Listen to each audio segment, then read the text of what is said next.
ፊልሙም የሚጀምረው ዋና ገጸ ባህሪያችን የሆነውን መልከ መልካሙና ተወዳጁ ካንጆ ወደ ክፍል ሲገባና ተማሪዎቹም በፈገግታ ሲቀበሉት እያስመለከተን ሲሆን በሱም የተሳበችው ኪጁን እንደ ወትሮዋ አይኑን በትኩረት መመልከት ትጀምራለች። ኪጁንም በጣም ታዋቂና ዝነኛ ስትሆን በትምህርት ቤት ያሉት ተማሪዎች በሙሉ ከንጋት እስከ ምሽት ያለውን ውሏቸውን የሚለቁበትንና ፋሽን አድርገው የሚወዳደሩበት ኢንስታግራም ላይ አለች የተባለች ኮከብ በመሆኗ በዚህ ትምህርት ቤት ውስጥ እሷን ለማናገርም ሆነ ከእሷ ጋር አብሮ ለመሆን የማይቋምጥ አንድም የአዳም ዘር አልነበረም። እነሱም ኪጁን መጣች ብለው ፈገግታ በተሞላበት ሰላምታ ተቀብለዋት ደረጃውን እየወጣችና እነሱም እንደ አጃቢ እየተከተሏት ሳለ ድንገት እየወረዱ ካሉ ሁለት ተማሪዎች ጋር ትጋጫለች። በንዴትም ዞር ስትል ግን ማንም አጅቦ የሚከተላት ሰው አልነበረም። ምክንያቱም ኪጁን በምናቧ እንደነበረችው ታዋቂና ተወዳጅ ተማሪ ሳትሆን በተቃራኒው አይናፋርና በምናቧ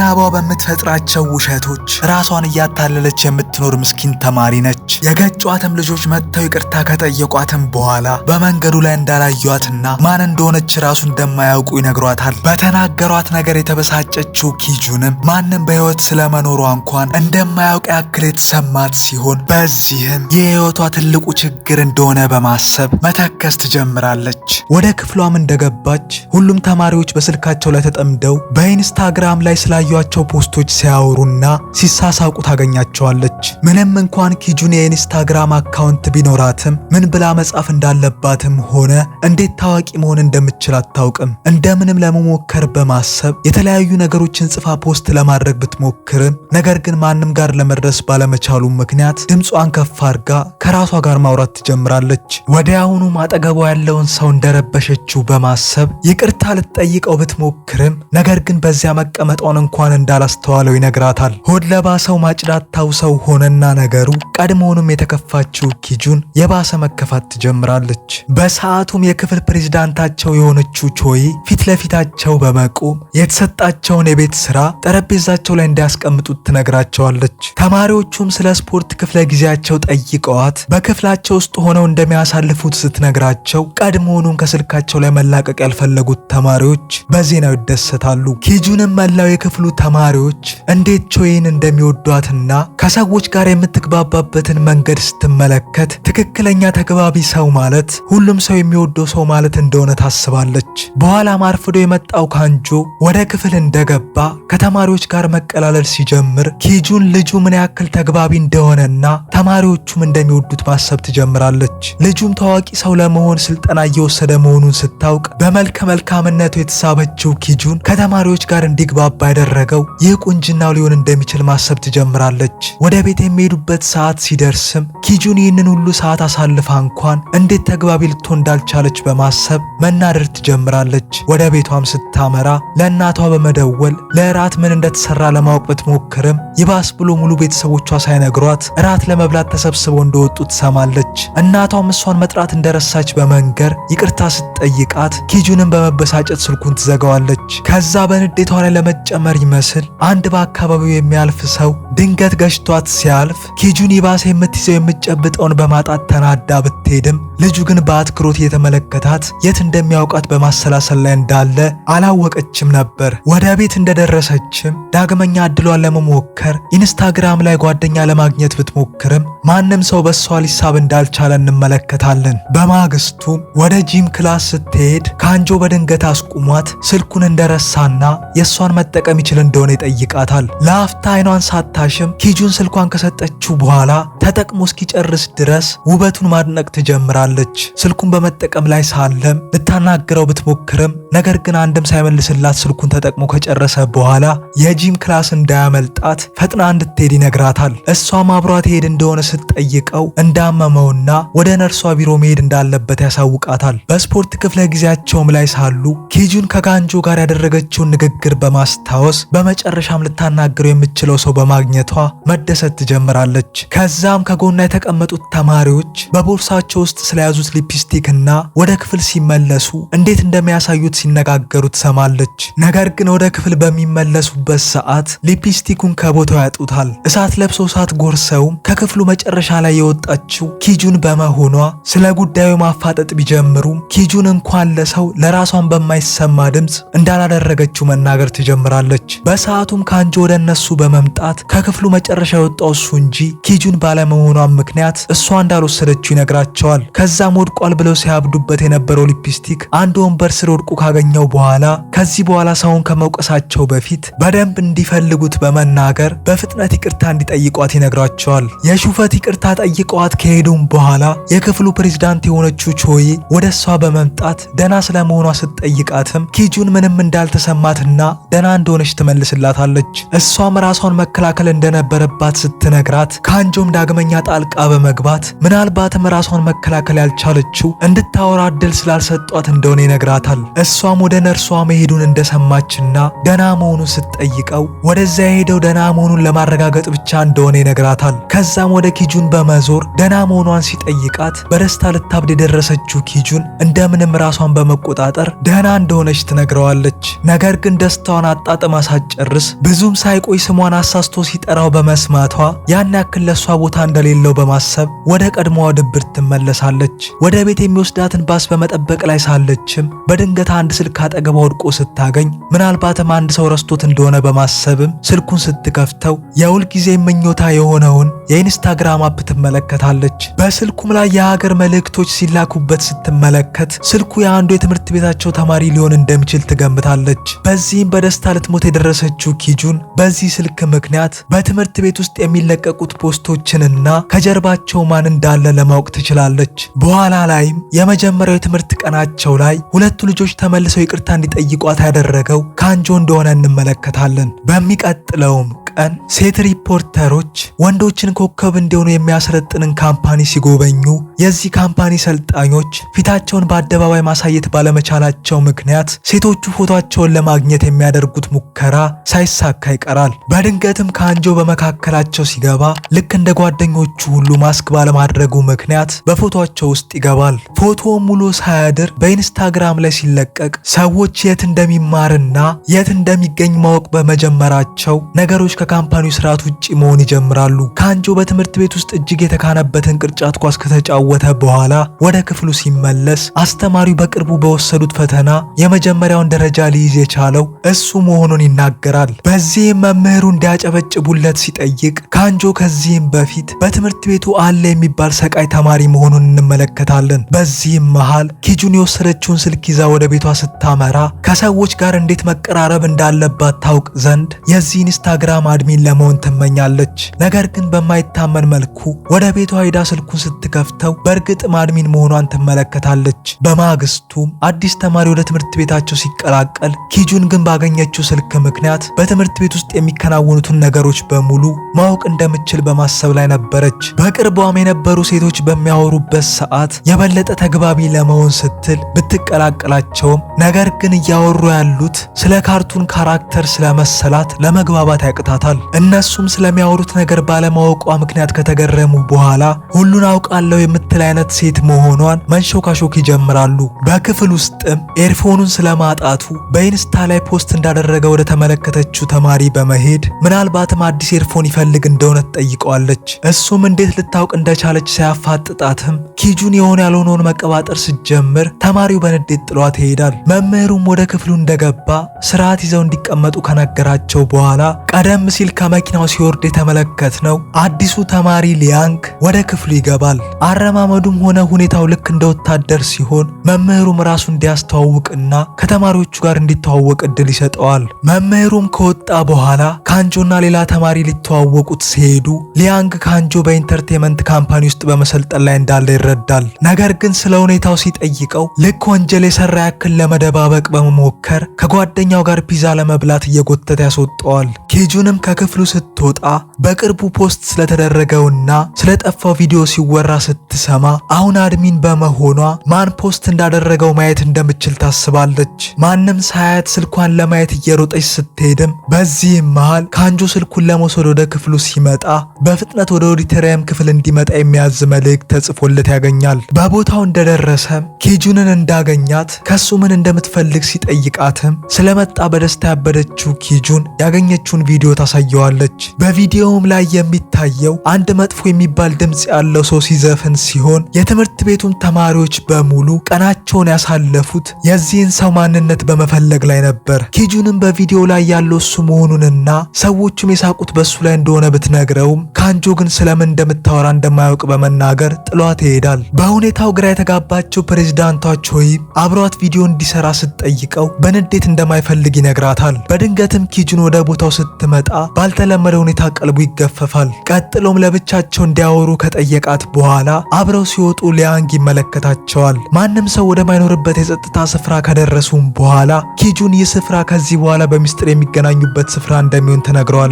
በዚህም ግራ የተጋባው ካንጆ ለምን መገናኘት እንደሚያስፈልጋቸው ሲጠይቃት በሐሳብ ወደ ኋላ ተመልሰን በዚያ ክፍል ውስጥ በያዘችበት ቪዲዮ ምክንያት ስምምነት እንዳደረጉ እንመለከታለን። አንድ ውለታን የሚውልላት ከሆነ ቪዲዮውን ድሌት እንደምታደርገው ስትነግረውም ውለታው ምን እንደሆነ ይጠይቃታል። ከዛም በሚገርም ሁኔታ በሁሉም ተማሪዎች ፊት እሷን እንደሚወዳት እንዲናገር ስትጠይቀው ካንጆ በሁኔታው ግራ ቢጋባም እሷም ይህንን የምታደርገው ታዋቂ መሆን ስለምትፈልግና ብቸኛው ያላት መንገድም ይህ በመሆኑ ምክንያት እንደሆነ ትነግረዋለች። በሚቀጥለውም ቀን ወደ ትምህርት ቤቱ ሲመጣ ፎቶ በየቦታው በመበተኑ ምክንያት እያንዳንዱ የክፍሉ ሴቶች ከሱ ጋር ፎቶ ለመነሳት ይሰለፋሉ። ከዛም በተጨማሪ ፎቶ በጠቅላላ በኢንስታግራም ላይ መለቀቁንና ፌመስ እንደሆነም ሲነግሩት በሐሳብ ከኪጁን ጋር እያወራ ወደ ነበረበት ሰዓት ይመለሳል። በዛም ኪጁን ባቀረበችለት ጥያቄ ግራ በመጋባት በአሁን ሰዓት ስልጠና ላይ በመሆኑ ምክንያት ይህንን ማድረግ እንደማይችል ይነግራታል። እሷ ግን ግግም በማለት እንደሱ አይነት ታዋቂ ሰው ካልሆነ በስተቀር ህልሟን ለማሳካት ሌላ ሰው ማግኘት እንደማትችል ብትነግረውም ሊስማማ ባለመቻሉ የሚረዳት ከሆነ ግን ሚስጥሩን እንደምትጠብቅለት ትነግረዋለች። ከሐሳቡ ሲመለስም በሐሳቧ ስለተስማማ ማመስገን ስትጀምር ይህንን ያደረገው በቪዲዮ ምክንያት ስላስፈራራችሁ ብቻ እንደሆነ ይነግራታል። ንግግሩን ችላ በማለትም በትምህርት ሰዓታቸው ላይ እንዴት ብሎ ፍቅሩ እንደሚገልጽላት ያወጣችው እቅድ ብትነግረውም እሱ ግን በንዴት ይፈጽሙ የማይሆን ሐሳብ እንደሆነ ይነግራታል። ሐሳቧን አለመቀበሉን ስትመለከትም ፍቅሩን ከባስኬትቦል ጨዋታቸው በኋላ እንዲገልጽላት ትጠይቀዋለች። አሁንም ቢሆን ግን ካንጆ እቅዶቿ በሙሉ ዘመን ያለፈባቸው እንደሆኑ ይነግራትና በሰዎች ዘንድ መወደድ የምትፈልግ ከሆነ ባህሪዋን ማስተካከል እንደሚኖርባት ሲነግራት ኪጁንም ሐሳቡን ራሱ እንዲያመነጭና መንገድ እንዲፈልግ ትነግረዋለች። አመሻሽም ላይ ኪጁን ኢንስታግራሟን ስትከፍት ብዙ ተማሪዎች ፍቅር በሚገለጽበት ቀን ላይ ፍቅራቸውን የሚገልጹለት ሰው ስለመኖሩ ሲጽፉ በመመልከቷ ምናልባትም ካንጆም ፍቅሩን ለመግለጽ እቅድ እያወጣ መሆኑን ታስባለች። ነገር ግን በተቃራኒው በክፍሉ ውስጥ ሆኖ በንዴት እየቆሰለ ያለው ካንጆ ይህንን ስምምነት በምን አይነት መንገድ መጨረስ እንዳለበት ማሰብ ይጀምራል። ኪጁንም ኢንስታግራሟን በመጠቀም ላይ ሳለች ብዙ ሴቶች ስለ አዲስ ገቢው ተማሪ ሲነጋገሩ ትመለከታለች። ከመጣ ገና በአንድ ሳምንቱ ገናና ለመሆን በመብቃቱም ተገርማ ኢንስታግራም ላይ ብትፈልገውም ነገር ግን ልጁ አካውንት እንኳን እንደሌለው ትረዳለች። በማግስቱም ልክ የቫላንታይን ቀን የሆነ ያክል ሁሉም ተማሪዎች ጥንድ ጥንድ ሆነው ተቀምጠው ስታይ ይበልጡን ታዋቂ ለመሆን ፍላጎቷ ይጨምራል። በዚህም መሃል አዲስ ከገባው ተማሪ ጋር በመጋጨቷ ይቅርታ ስትጠይቀው ቀድሞውኑ ማንነቷን ያውቅ ነበርና ጥቂት ካወራት በኋላ ጥሏት ይሄዳል። ካንጆም ወደ ክፍል ሲገባ የክፍሉ ፕሬዝዳንት ቾይ አንድ ሰው ለሚወደው ሰው ፍቅሩን መናገሩንና አሁን የሱ ተራ መሆኑን ትነግረዋለች። ኪጁንም ወደ ክፍሉ ስትገባ ካንጆ ፍቅሩን ሊገልጽላት እንደሆነ ሙሉ ተስፋ ይዛ ብትገባም እሱ ግን ሐሳቡን ቀይሮ በመውጣቱ ምክንያት ልቧ ይሰበራል። በዚህም ምክንያት ተከፍታ በትምህርት ቤት ውስጥ ወክ በማድረግ ላይ ሳለች ሁለት ወንዶች ውሃ መረጫጨት ይጀምራሉ። በመሃልም ውሃው ሲረጭባት ኪጁን ምን እንደምታደርግ ባለማወቋ ደርቃ ብትቀርም ካንጆ በመሃላቸው በመግባት ውሃውን ይከላከልላታል። በዚህም አጋጣሚ ፍቅሩን በአደባባይ ሲገልጽላት ምን ማድረግ እንዳለባት ባለማወቋም ምክንያት ባለበት ጥላው ትሄዳለች። በሐሳብ እንደተዋጠችም ደረጃውን በመውጣት ላይ ሳለች በድንገት ስትደናቀፍ ካንጆና ሊያንግ በጋራ ያድኗታል። ልጁም ከትምህርት ቤት መልስ ወደ ካምፓኒው ዳይሬክተር በመሄድ ትምህርት ቤቱን እንደወደደውና በዚያው መቀጠል እንደሚፈልግ ይነግረዋል። ዳይሬክተሩም በዚያው ትምህርት ቤት ውስጥ ሌላ እንደሱ ታዋቂ ለመሆን እየሰለጠነ ያለ ሰው መኖሩን ቢጠይቀውም እሱ ግን ማንም እንደሌለ ይነግረዋል። በዚህም ካንጆ እየዋሸ እንደሆነና ልክ እንደሱ እየሰለጠነ መሆኑን ይረዳል። ካንጆም በሐሳብ ኪጁን ከሌላ ተማሪ ጋር ቆማ የተመለከተበትን ጊዜ ካስታወሰ በኋላ በድጋሚ በሚያገኛት ጊዜ ልጁ ማን እንደሆነ ሲጠይቃትም እሷም የድሮ ጓደኛዋ እንደሆነ ትነግረዋለች። ስለ ሁኔታው የበለጠ ለማወቅም ስለ ማንነቱ እንድትነግረው ሲጠይቃት ኪጁን ልጁን የምታውቀው ከ6 ወይም ከ7 ዓመት በፊት መሆኑንና የዚያን ጊዜም አንድ ሰፈር አብረው ይኖሩ እንደነበር ትነግረዋለች። በተጨማሪም ከዛ ሰፈር ከለቀቀ በኋላ ስለሱ ምንም ሰምታ ሰምታ እንደማታውቅ ትነግረዋለች። ካንጆም ልክ እንደ ፍላጎቷ ፍቅሩን በሰው ፊት እንደተናዘዘላት ሲነግራት እሷ ግን ገና በሶሻል ሚዲያ ላይ ታዋቂ ባለመሆኗ ውላቸው እንዳልተጠናቀቀ ትነግረዋለች። በዚህም በሰዎች ሁሉ ፊት የሱን ጥያቄ ውድቅ በማድረግ የበለጠ ታዋቂና መነጋገሪያ ለመሆን እንዳሰበች ስትነግረውም ካንጆም ይባሱን በንዴት ያብዳል። እሷም ስለ ቪዲዮ በማንሳት ዳግመኛ ልታስፈራራው ብትሞክርም እሱ ግን ከዚህ ይልቅ እንዴት ከሰው ጋር መግባባት እንደምችል ሊያስተምራት ቃል ይገባላታል። ከታዋቂነት ይልቅ በማንነቷ ላይ ትኩረት እንድታደርግ ሲነግራት እሷም የሰጣትን ምክር በመቀበል ተግባራዊ ማድረግ ትጀምራለች።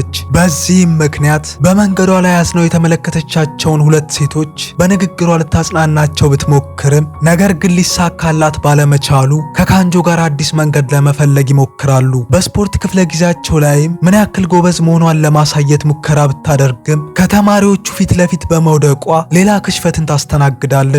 ምንም ያክል ሙከራ ብታደርግም ሊሳካላት ባለመቻሉ ድባቴ ውስጥ ስትገባ ካንጆ የምታደርገው ነገር በሙሉ ስህተት መሆኑን ይነግራታል። እሷም እያለቀሰች እሱ ታዋቂና ተግባቢ በመሆኑ እሷ እያሳለፈች ያለችውን ነገር እንደማይረዳት ስትነግረው እሱም የውሸቱን የዚያ ድርጅት ሰልጣኝ መሆኑን ባይናገር ኖሮ ልክ እንደሷ መደበኛና ማንም የማይፈልገው ሰው ሊሆን ይችል እንደነበር ይነግራታል። እናም ያ ውሸት የሚጋለጥ ከሆነ ጓደኞቹ ሁሉ ፊታቸውን እንደሚያዞሩበት ቢነግራትም እሷ ግን ኮከብ ባይሆንም ኖሮ ታዋቂና ተወዳጅ መሆኑን እንደማይቀር ትነግረዋለች። አመሻሽም ላይ ወደ ቤቷ በመመለስ ላይ ሳለች ሁለት የሷ ክፍል ተማሪዎች የካንጆ ጓደኛ የሆነውን ያንግን ሲያንገላቱት ስትመለከት አንድ እንግዳ ነገር መኖሩን ትጠረጥራለች። በሚቀጥለውም ቀን በክፍላቸው ውስጥ እያሉ ሊያንግ የሳለላትን ስዕል ሊሰጣት ቢፈልግም ነገር ግን ከመስጠቱ በፊት ቾይ ኪጂኑን ማናገር ትጀምራለች። እሷም ምሳ ከነሱ ጋር ለመብላት እንድትቀላቀላቸው ስትጋብዛት ኪጁን በመጨረሻም ጓደኛ ለማፍራት በመቻሏ መደሰት ትጀምራለች። ወደ ምሳ በመሄድ ላይ ሳለችም ሁልጊዜም የሚያበሽቃት ሊያንግ ወደ እሷ በመምጣት ከድሮ ምንም እንዳልተለወጠችና ፊቷም እንደተጨማደደ ሲነግራት እሷም ከዚህ በኋላ እንዳይናገራት ታስጠነቅቀዋለች። እሱም እንዲህ የሆነች ያለችው ካንጆ ፍቅሩን ስለገለጸላትና የድሮውን ለመርሳት እየሞከረች እንደሆነ ሲነግራትም እሷም ቀጥላ የድሮ ማንነቷን ዳግም መሆን እንደማትፈልግ በመግለጽ አሁንም ከአዲስ ጓደኞቿ ጋር ምሳ ልትበላ እንደሆነ ትነግረዋለች። ኪጁንም ከአዲሶች ጓደኞቿ ጋር ወግ በማድረግ ላይ ሳለች ከካንጆ ጋር ስላላት ግንኙነትና ፍቅሩን እንዴት እንደገለጸላት ይጠይቋታል። ወዲያውም ሊያንግ ሲቀላቀላቸው ልጆች እያሉ ኪጁንን ምን ያክል ይጠብቃት እንደነበር ይነግራቸዋል። በኋላም ስለ ካንጆ ያላት ስሜት ምን እንደሆነ በሰው ሁሉ ፊት ሲጠይቃት ሊያንግ ለሷ ስሜት እንዳለውና በካንጆም እንደሚቀና እንረዳለን። በተጨማሪም ስለ ካንጆ የውሸት ስልጠና ማውራት ሲጀምር ካንጆም በፍጥነት ከነሱ ርቆ ይሄዳል። አመሻሽም ላይ ካንጆ ብቻውን በመራመድ ላይ ያለ ከሊያንግ ጋር ሲገናኙ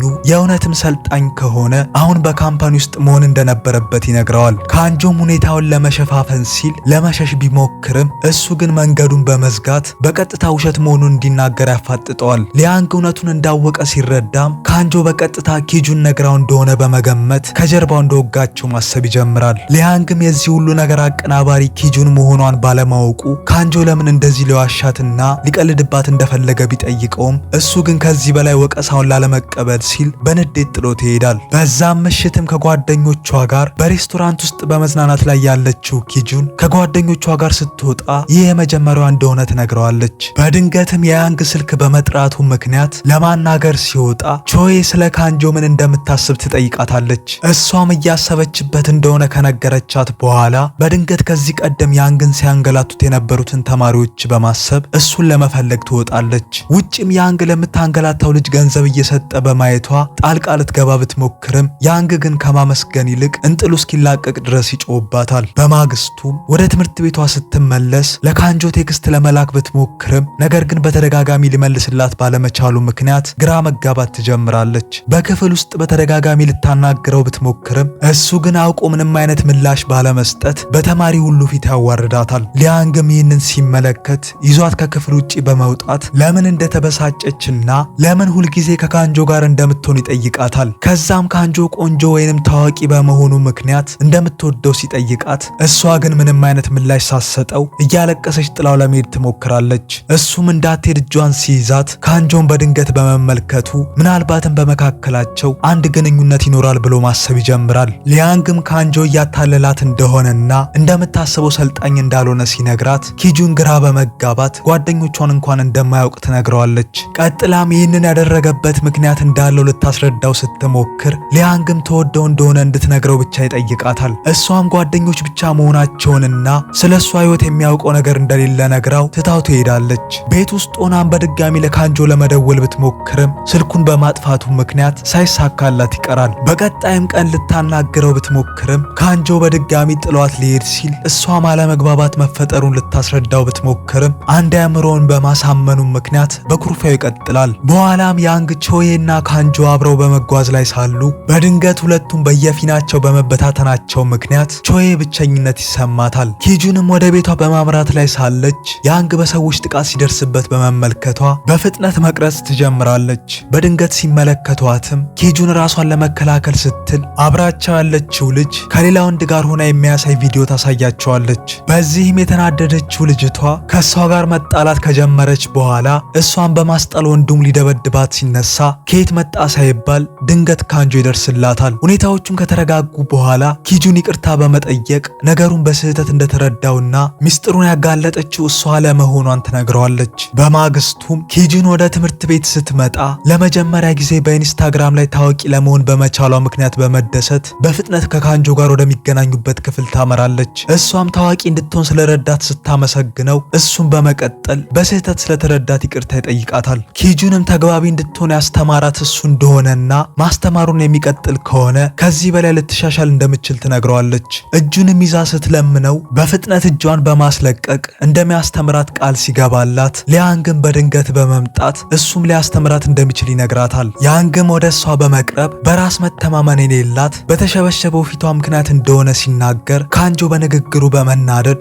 ከሚነቅፋት ይልቅ መልካም ነገሮቿን ቢያደንቅላት የተሻለ እንደሆነ ይነግረዋል። እሱም በሹፈት ስለ እሷ ጥሩ የሚላቸውን ነገሮች እንዲዘረዝርለት ሲጠይቀው ካንጆ በድንገት ግራ በመጋባት ደግ መሆኗን ብቻ ይናገራል። ሊያንግም በመቀጠል ከካንጆ ይልቅ እሱ በደንብ እንደሚያውቃት ሲናገር ካንጆ አሁን ላይ በደንብ የሚያውቃት እሱ እንደሆነ በመናገር መጨቃጨቅ ይጀምራሉ። በዚህ ሁኔታም ወደ ክፍላቸው ሲመለሱ ቾዬ የአንድ ደቂቃ የቪዲዮ ቻሌንጅ እንዳለና እንዲዘጋጁ ትነግራቸዋለች። በዚህም ከፍተኛ ጉጉት ያደረባት ኪጁን ቪዲዮውን አብረዋት እንዲሰሩ ብትጠይቃቸውም በሚያሳዝን ሁኔታ ሁለቱም እምቢ ይሏታል። ሁለቱም በራሷ እንድትተማመንና ብቻዋን እንድትሰራ ቢያበረታቷትም ነገር ግን ከዚህ በፊት የሰራችውን አሳፋሪ ቪዲዮ በማስታወስ ሀሳቧን ትቀይራለች። ካንጆን በራሷ ላይ ከተማመነች ምናልባትም ውድድሩን ልታሸንፍ እንደምትችል ቢነግራትም ሊያንግ ግን አጭር ቪዲዮ ምን ማለት እንደሆነ እንኳን እንደማታውቅ በመናገር ያሾፍባታል። በእነሱ ተስፋ የቆረጠችው ኪጁንም ወደ ክፍሏ ስትመለስ ሁሉም ተማሪዎች በግሩፕ ሆኖ ቪዲዮ ሲሰሩ ትመለከታቸዋለች።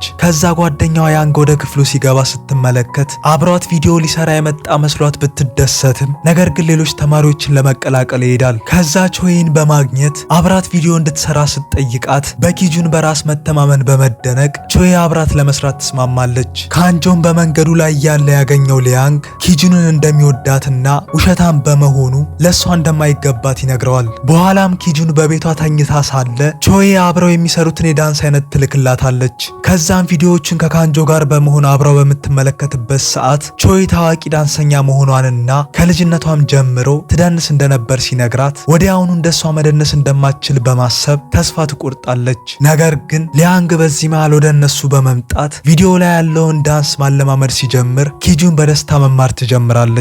ዳንሱን መቻሏን እርግጠኛ ከሆነችም በኋላ ወዲያውኑ ወደ ቾዬ ብታመራም ገና እንዳየቻት ተወስዶ የነበረውን መድኃኒት መደበቅ ትጀምራለች።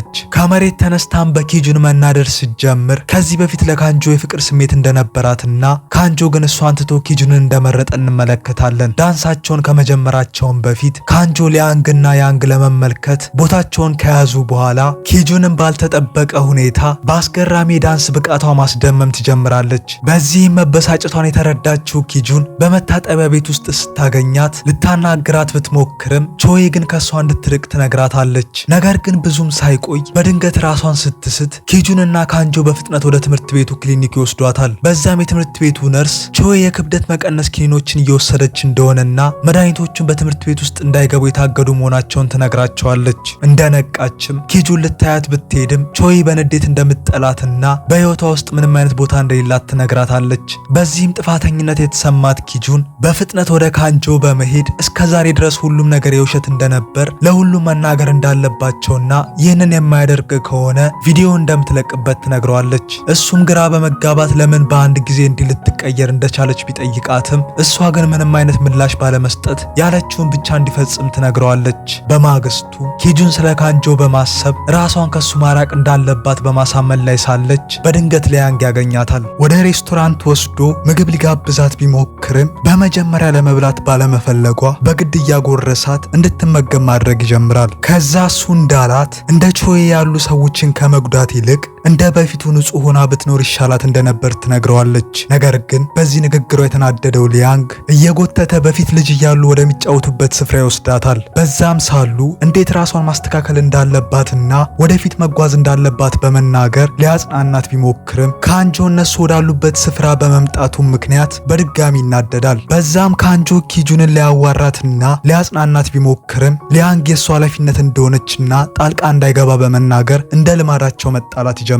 ነገር ግን በሁለቱ ክርክር የተሰላቸችው ኪጁን ለሊያንግ በቅርቡ እንደምታገኘው ከነገረችው በኋላ ካንጆ በመካከላቸው ያለውን ነገር ቶሎ እንዲጨርስ ታስጠነቅቀዋለች። በቀጣይም ቀን ሁሉም ተማሪዎች የትምህርት ቤቱ ኮከብ የሆነውን የካንጆን መምጣት በመጠባበቅ ላይ ሳሉ ኪጁን ቾይን ልታናግራት ብትሞክርም እሷ ግን በንዴቷ በመጽናቷ ምክንያት በኃይል ተናግራት ትሄዳለች።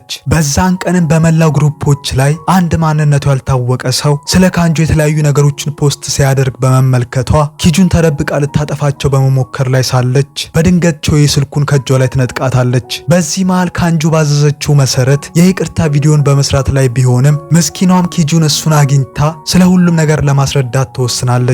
በዚህ መሃልም ሊያንግ ወደ ስልጠናው ስፍራ ሲያመራ ማናጀሩ አሁን ፊቱን በአደባባይ ማሳየት እንደሚችል ይነግረዋል። በማግስቱም ኪጁን ሁሉም ተማሪዎች ስለ ሊያንግ ኮከብነት ሲነጋገሩ ብትሰማም ነገር ግን ካንጆንም ሆነ ሊያንግን ማግኘት አልቻለችም።